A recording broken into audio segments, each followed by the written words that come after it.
पहले तो चौकीदार को पकड़ेगा ना कि तुम कहाँ थे, क्यों ये घटना हो गई तुम्हारे रहते हुए। यहाँ तो कुछ पता ही नहीं है, कोई लड़ा ही नहीं उनसे, किसी ने उनको रोकने की कोशिश ही कहीं नहीं की। वो आए, घटना की, आराम से चले गए। बूंद बूंद के लिए तरसेगा पाकिस्तान, एक गिलास शुद्ध पानी नहीं मिल पाएगा, खेती नष्ट हो जाएगी, बिजली नष्ट हो जाएगी, ये हो जाएगा, वो हो जाएगा। गजब बता रहे थे, ऐसा लग रहा था कि जैसे प्यास तो लग ही गई पाकिस्तान को। अब तो ये स्पष्ट है कि कोई है जो भारत को चुनौती दे रहा है, कोई है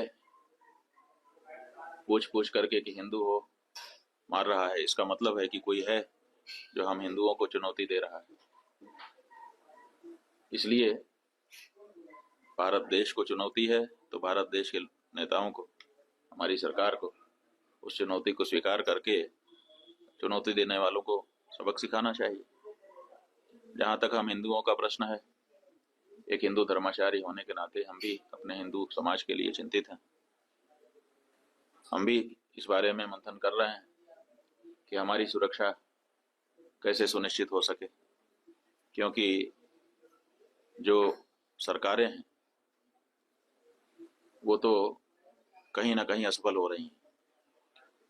हिंदू होने के नाते हमको मार दिया जाता है, मारने वाला सैकड़ों किलोमीटर से चल के आता है, बड़े बड़े हथियार अपने साथ लिए रहता है, एक नहीं अनेक की संख्या होती है।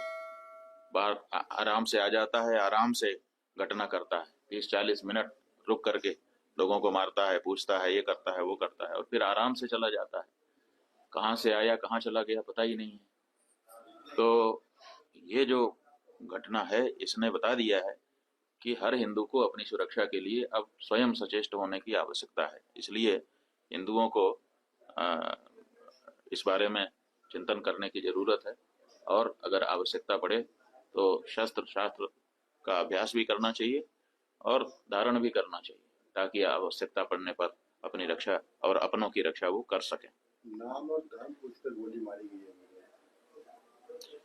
हाँ, तो वही तो स्पष्ट हो गया है कि ये हमारे विरुद्ध कार्य किया जा रहा है। सबसे समस्या ये है कि जब हमारे घर में हमने चौकीदार रखा हुआ है और हम कहीं चले गए, हमारे घर में कोई घटना होती है तो हम सबसे पहले किसको पकड़ेंगे?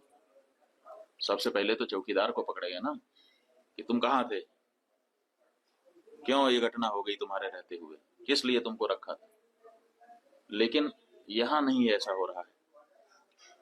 यहाँ जो है कहते तो हैं कि हम चौकीदार हैं, लेकिन चौकीदारी अगर की गई होती, हाँ, चौकीदार अगर अपने काम में पक्का होता है तो उसके ऊपर आक्रमण करके उसको कोई मार दे, लेकिन फिर कहा जाता है कि इस चौकीदार ने अपना निभाया।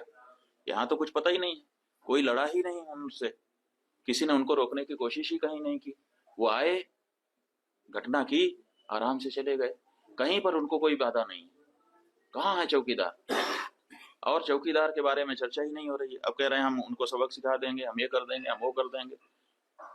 पाकिस्तान की धरती से आए थे। अरे भाई, पाकिस्तान की धरती से आए थे, इतनी जल्दी कैसे पता चल गया आपको? और अगर इतनी जल्दी आपको पता चल जाता है तो घटना के पहले क्यों नहीं पता चल गया? और दूसरी बात यह है कि अगर पाकिस्तान से आए तो पाकिस्तान के खिलाफ अच्छी तगड़ी कार्रवाई करिए। आप कह रहे हैं कि हम सिंधु नदी का जल रोक देंगे। आपके पास जल को रोकने या उसको डाइवर्ट करके अपने ही यहाँ अपने ही देश में रख लेने का कोई उपाय ही नहीं है। हमने विशेषज्ञों से पूछा कि अगर हम सिंधु नदी का जल पाकिस्तान में जाने से रोकना चाहते हैं तो हमारे पास क्या व्यवस्था है। उन्होंने कहा हमारे पास कोई व्यवस्था नहीं है। अगर हम आज से शुरू करें कि ऐसी व्यवस्था हम बना ले तो पैसा कितना लगेगा वो तो अभी पूछिए ही मत। अगर पैसा पर्याप्त दे दिया जाए, पैसे के कारण एक दिन भी काम ना रुके, तब भी 20 साल लगेगा, तब हम सिंधु नदी का जल रोक पाएंगे। तो ऐसी परिस्थिति में हम ये कह दे रहे हैं कि हम सिंधु नदी का जल रोक लेंगे। और टेलीविजन के एंकर हमने सुना, वो कह रहे थे बूंद बूंद के लिए तरसेगा पाकिस्तान, एक गिलास शुद्ध पानी नहीं मिल पाएगा, खेती नष्ट हो जाएगी, बिजली नष्ट हो जाएगी, ये हो जाएगा, वो हो जाएगा।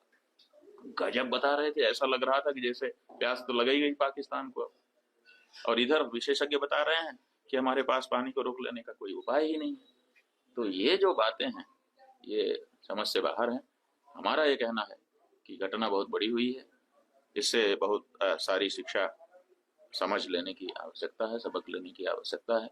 और सबसे पहले जिन लोगों से ये चूक हुई है उनको चिन्हित करने की आवश्यकता है और उनको दंडित करने की आवश्यकता है। उसके बाद अगर कोई बाहरी है तो उसके ऊपर भी प्रहार करना चाहिए।